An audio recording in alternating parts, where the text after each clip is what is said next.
জাহান্নামীর একটা করে ঢুকবে, উপর এক বালতি করে গরম পানি, ওই গরম পানিতে পুরো গা পুরো দেহ ঝলসে যাবে। এরপরে ফেরেশতারা হাতুড়ি নিয়ে দাঁড়িয়ে থাকবে, পিটানো শুরু করবে। পিটাতে পিটাতে মাসেলগুলোর হাড্ডিগুলো থেতলে যাবে। জাহান্নামের আগুনে জ্বলতে জ্বলতে যখন চামড়াগুলো গোশতগুলো ঝলসে যাবে, রব্বুল আলামিন নতুন করে চামড়ার গোশত গায়ের মধ্যে ফিট করে দিবে।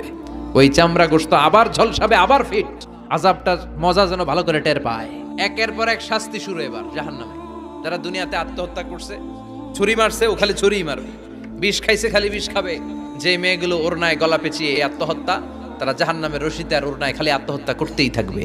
যারা স্মার্টফোনের ভিতরে ইন্ডিয়ান নায়িকাদের কোমর দোলানো ডান্স দেখেছে, অশ্লীল ভিডিও দেখেছে, জাহান্নামের গরম শিক চোখের ভেতরে ঢুকিয়ে দেওয়া হবে।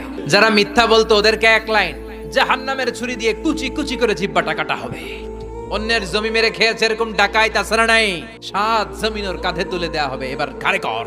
গিবত করে চগল খড়ি আছে না নাই, তাদেরকে আল্লাহ জাহান্নামের তামা দিয়ে নখ বানায় দিবে, আগুন ঝরবে ওটা থেকে।